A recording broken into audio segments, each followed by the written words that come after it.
Sup, you beautiful bastards? Hope you're having a fantastic Friday. Welcome back to the Philip DeFranco Show. And if you are new here on Fridays, we do something a little bit different. I cover viewer-requested stories from the week, stories we were going to put into the show but had to be cut for time or we never got to filming it so that we could be on time. Also, if you're wondering why I'm wearing this shirt, it's because I shot it on Thursday. So with that said, let's jump into our first story of the day. And the first thing I want to talk about today, and this is a story that's been requested all week, is Sarah Hyland has come under fire. Sarah Hyland, of course, the actress of Modern Family fame. On Sunday night, Sarah Hyland posted a video for InStyle as part of this year's After Party Elevator series. She was the first of many celebrities that participated this year, and while other videos from InStyle showed celebrities posing with their award, drinking champagne, even highlighting the Time's Up initiative, Sarah Hyland's was different. She posted the following video with the caption, 2018 starting off great. Tip number 1, when you drink alone, drink with John the Bellhop at InStyle magazine party. And this is the video.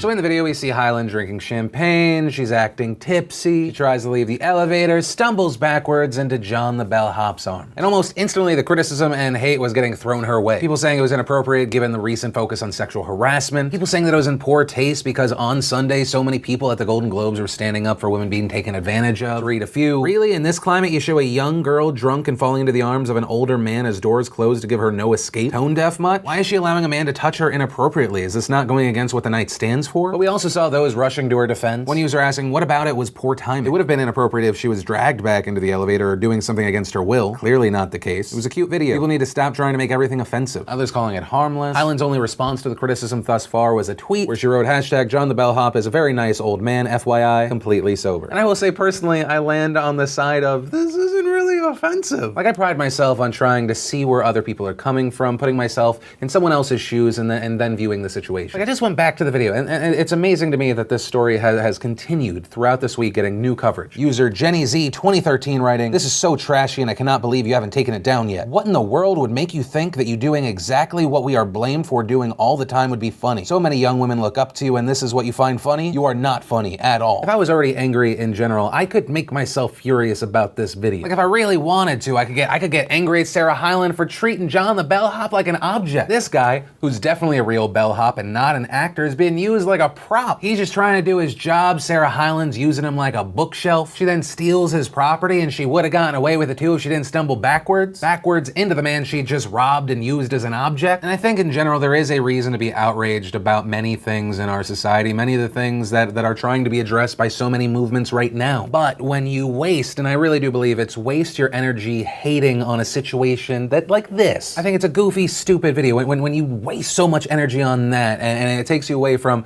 the real causes I think that you honestly do care about. I don't think it helps your cause and I think it takes away from people taking you seriously. But of course that's my opinion and I'll pass the question off to you. What are your thoughts around this? Then let's talk about a viewer requested story. People asked me to respond to Polygon's article. Pewdiepie is using Logan Paul's drama to repair his own reputation. Polygon just doing what they do best and somehow making a story about Pewdiepie. And it goes into commentary about how Felix, who initially came up as a massive gaming YouTuber, is now often a commentary YouTuber. And then they write, but Pewdiepie is also using his React videos as a way, joking or not, to argue that he should be granted the same level of immunity that he feels Logan Paul has been given. Pewdiepie saying, it seemed like I gotten a lot more shit for a lot less, and like I said, I don't think he should have any sort of repercussion or whatever from YouTube, but at the same time, hashtag bring back scare Pewdiepie. And it ultimately closes, as Pewdiepie continues to help YouTube profit from the worst behavior of its biggest stars, he keeps the cycle of fame that got us and him here in the first place. And I skimmed the explanation of the article, you can go, I'll link to it down below. What I would say is a few things. One, PewDiePie has been a commentary channel for a while now. It's just inherently interesting to a lot of people to see what one of the largest YouTubers in the world thinks on something, especially if it's around the community. Two, the headline, he's using this drama to repair his own reputation. No, I don't see that as what he's doing. I think he's commenting on the treatment of another YouTuber that's in a similar, I would argue, a worse situation, and how at the time he recorded that video, it seemed like he was getting so much less shit. Unlike Felix at that time, Logan Paul was still part of Google Preferred ads, and many, including myself, were drawing comparisons to the treatment of Felix and Logan. And the third thing of kind of blaming PewDiePie for talking about this and keeping it relevant and giving giving people more subscribers because he's talking about it. You could easily make that argument about when Polygon or any other news site talks about a messed up situation. When you talk about it, whether it's in a good light or a bad light, you are bringing this person's face to people that had not seen it yet. And MatPat made a video about this the other day and really hit it on the head. When all these news websites jump on the outrage train and then they embed the video of the thing that is so horrible and wrong, because of YouTube's algorithm, it makes it far more likely that the video is going to go to top trending on YouTube, and then more people become aware.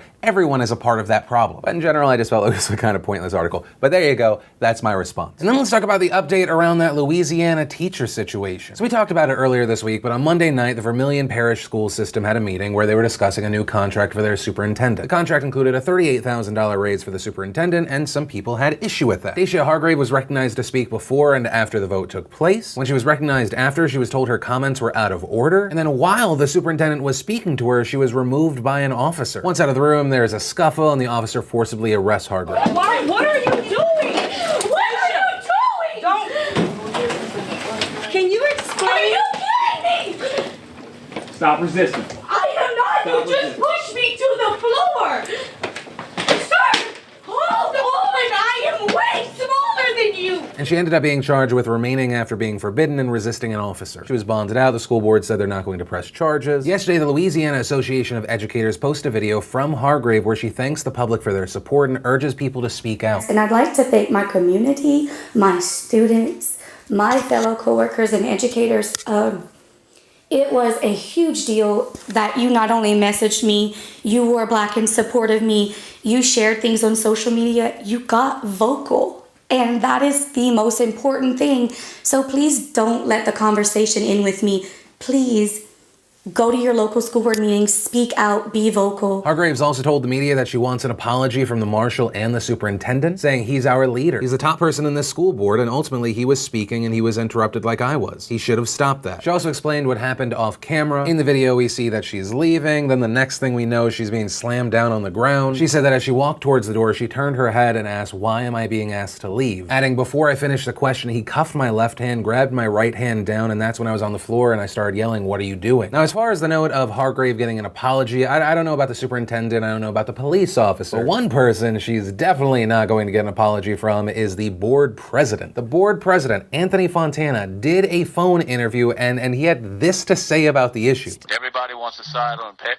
Oh, the poor little woman, she got thrown out. Well, she made a choice. She could have walked out, and nothing would have happened. Then in a separate comment, adding, she was interrupting the board meeting. She wouldn't allow that to happen in a classroom, and now she's going to pull that stunt? A board member was getting ready to speak when she cut into him. That's when the officer acted. I think he acted properly. Okay, so there are a few problems all around. One, I want to say, Anthony Fontana, you, sir, are a cunt. Oh, the poor little woman. Oh, good, someone that has power being dismissive. Two, the note of she wouldn't allow that in a classroom. I have a feeling that her middle schoolers probably wouldn't be forcibly arrested by someone. Especially three, when she was having a back and forth with someone on the board after having just been recognized. And so where we are right now, the governor of Louisiana has said this is a very unfortunate situation, saying there's going to be an investigation. Also conducting an investigation, you have the ACLU, along with the Louisiana Association of Educators. And so to Anthony Fontana and any of the other dipshits on that board that agree with Fontana, I have this to say. It's not about her being a woman, it's about there being a person trying to speak on an unjust situation. In a situation where there are many allegations of corruption. You have someone trying to be peaceful and engage in this democracy and they get shut down by law enforcement. And it's just a disgusting abuse of power. Then let's talk about Shithole Gate. Literally no one else is calling it that. I just wanted to say Shithole Gate. According to the Washington Post, Thursday in the Oval Office when lawmakers floated the idea of restoring protections for immigrations from Haiti, El Salvador, and African countries, this is part of a bipartisan immigration deal. Trump reportedly said, according to multiple sources, why are we having all these people from shithole countries come here? Trump then suggesting that the United States should instead bring more people from countries like Norway, whose prime minister he met with on Wednesday. The president then suggesting he would be open to more immigrants from Asian countries because they help the United States economically. Then saying, why do we need more Haitians? Take them out. The Associated Press also reported on this. And soon after, the White House responded to this report saying, certain Washington politicians choose to fight for foreign countries. President Trump will always fight for the American people. The president will only accept an immigration deal that adequately addresses the visa lottery system and chain migration, two programs that hurt our economy and allow terrorists into our country. And then there's some more stuff, but none of it's denying the comment. And the statement goes on, but if you paid attention attention, at no point do they say the President of the United States did not say this. They don't, and the fact is, most people that heard this news went,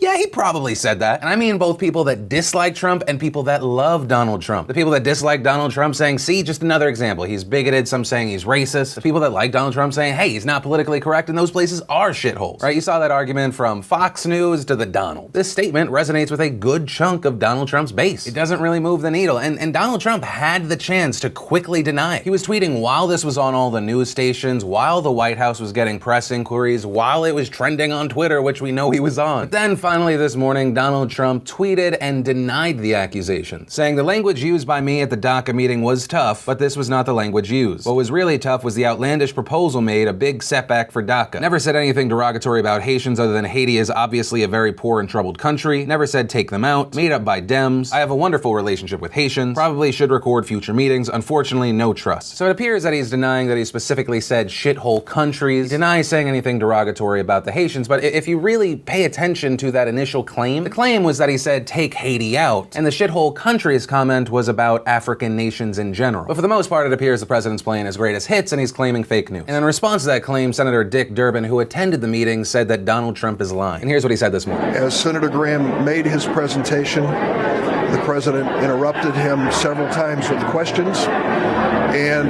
in the course of his comments, said things which were hate-filled, vile, and racist. To no surprise, the president started tweeting this morning denying that he used those words. It is not true. He said these hate-filled things, and he said them repeatedly. And then he went on when we started to describe the immigration from Africa that was being protected in this bipartisan measure. That's when he used these vile and vulgar comments, calling the nations they come from shitholes.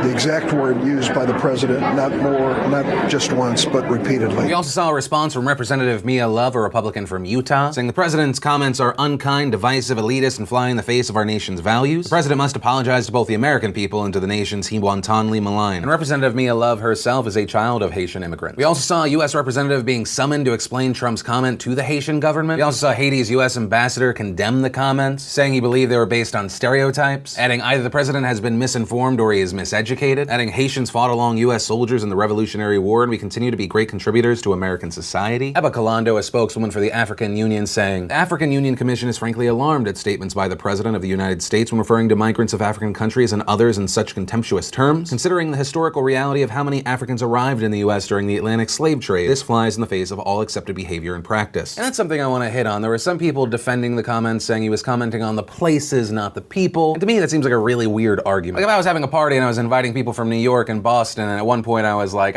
why do we have to take people in from that shithole Boston? Since it seems like it would be the people that would be coming, it's a commentary on the people as well. Especially then when you add, why can't we get more people from New York, aka Norway? Once again, since you're taking the people, it does seem like a commentary on the people, not just the place. I feel like that's something that's getting lost in a lot of the debate. People are just saying, well, the place is bad. In the context of this is a conversation about immigration and people coming to the United States, it's about the people. And for me personally, whether the president said it or not, and to me it really does appear that he said this or something very, very close to it, a lot of people are now openly calling those places shitholes. Despite Trump's now denial, you still have the Tommy Lahrens and Ann Coulters of the world going, no, yeah, if they aren't shithole countries, why don't their citizens stay there? Let's be honest, call it like it is. Ann Coulter adding, okay, yes, Trump shouldn't call them shithole countries. A little respect is in order. They are shithole nations. And there are many people of that mindset being very vocal about it. So even if the president of the United States didn't say it, a ton of Americans now are. And on that note, to the international community, I want to say Donald Trump is my president, but he does not speak for me. Right? This is something that even our Secretary of State Rex Tillerson has had to say in the past. Donald Trump speaks for himself. The president speaks for himself, Chris. There are people in this country that agree with that sentiment, but they are not the majority. That's where I'm going to end that one. I'd love to know your thoughts on this, whether you're left, you're right, whatever. What do you make of the situation and how do you feel about it? And that's actually where I'm going to end today's show. And remember, if you liked this video, you like what I try and do on this channel, hit that like button. If you're new here, hit that subscribe button. Make sure you don't miss these daily videos, which actually, if you did miss yesterday's show, you want to catch up, click or tap right there to watch that. Or if you need something a little lighter, want to watch the newest behind the scenes vlog, click or tap right there to watch that. But that said, of course, as always, my name is Philip DeFranco. You've just been filled in. I love yo faces, and I'll see you Monday.